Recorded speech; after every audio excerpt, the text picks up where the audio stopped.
Grâce lui de Dieu, peuple racheté par son amour. Nous vous saluons dans le précieux, glorieux nom de Jésus. Nous sommes à votre émission au pied de la croix. Et cette semaine, nous voulons partager une parole particulière, une intimité particulière. Puisse le Saint-Esprit nous solidifier face à la croix de Christ qui a racheté l'humanité. Alléluia, évangéliste. Alléluia, docteur. Shalom, Bolo. Alléluia, chers internautes fidèles de notre émission au pied de la croix. Que le Seigneur vous bénisse encore en cette nouvelle semaine et que la grâce de Dieu vous localise afin de renouveler vos jours et renouveler, n'est-ce pas, vos grâces en sa présence au nom de Jésus-Christ. Alors, cette semaine, nous sommes sous le thème le mystère des larmes du Christ.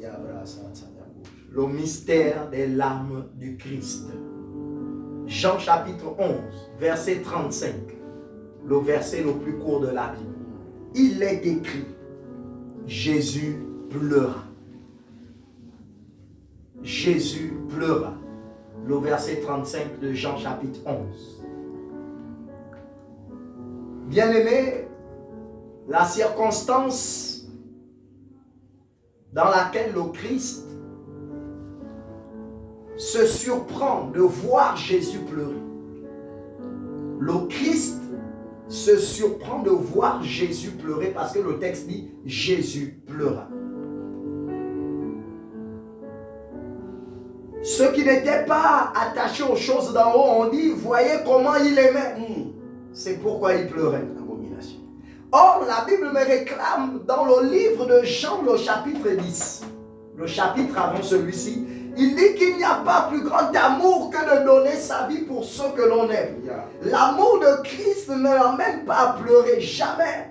L'amour de Christ l'a emmené à la croix afin de racheter l'humanité. Son amour ne l'emmène pas à pleurer. Pourquoi pleure-t-il? Il pleure devant une église incrédule, symbolisée par Marie. Il pleure devant des adorateurs qui refusent de croire en la puissance de l'œuvre de la croix. Il pleure devant une église qui a rejeté le message de la croix.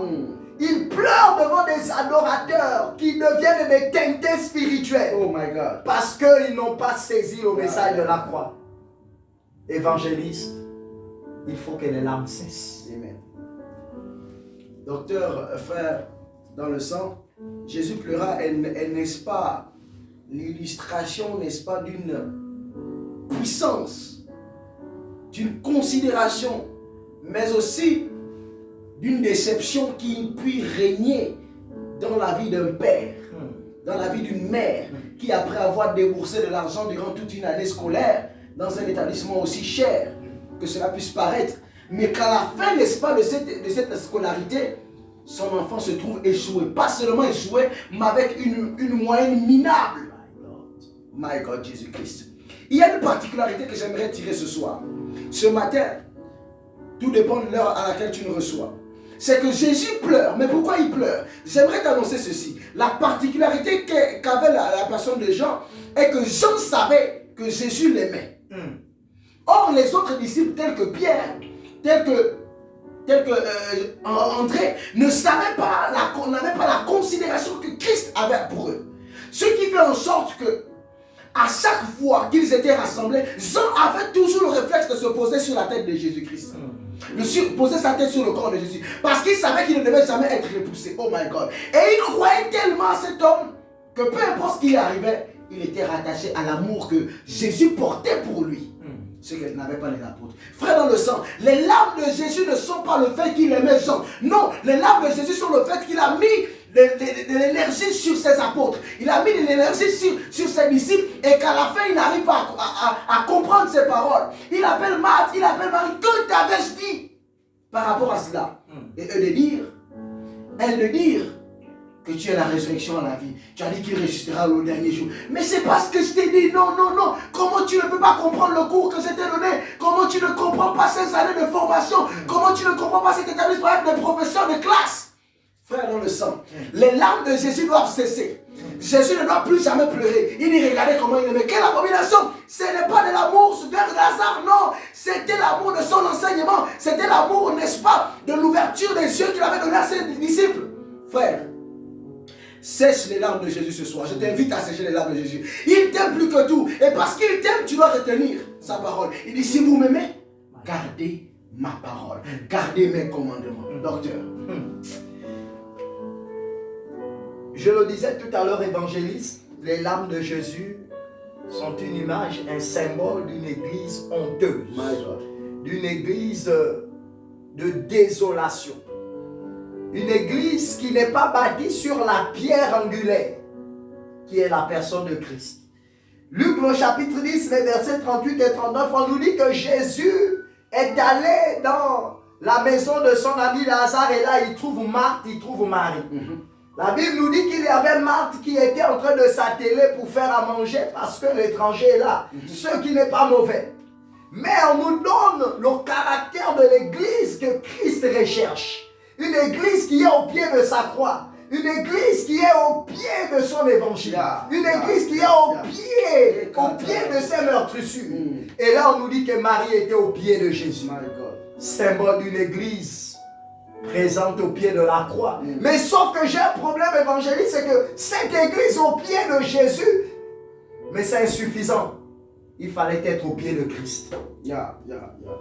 On dit qu'elle est au pied de Jésus, mais elle n'est pas au pied de Christ. J'ai dit tout à l'heure que le Christ est étonné de voir Jésus pleurer. Parce que celui qui a vaincu, celui qui est la résurrection et la vie, ce n'est pas Jésus, c'est le Christ.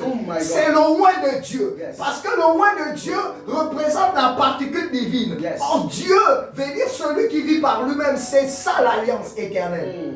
Il faut que l'église se mette au pied du Christ et non au pied du charpentier. Évangéliste. Frère, dans le sens, je vais donner mes mots de fin par rapport à cette intervention. C'est de comprendre en réalité que la pratique du Christ sur les disciples est, n'est-ce pas, le gage, est, n'est-ce pas, la responsabilité qu'il lègue à ses disciples de pouvoir le succéder après son départ.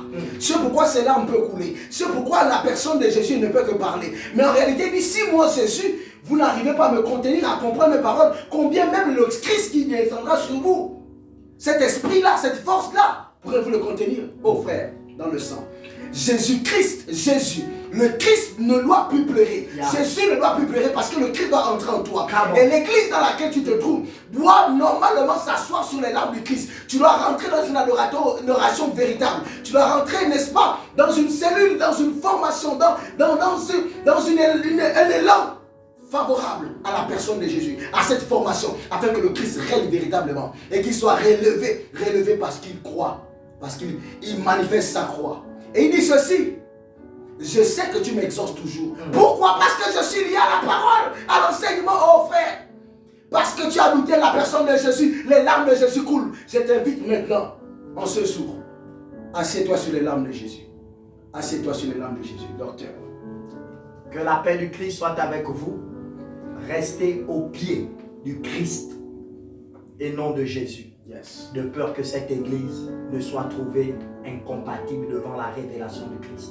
Soyez bénis au nom de Jésus. Amen.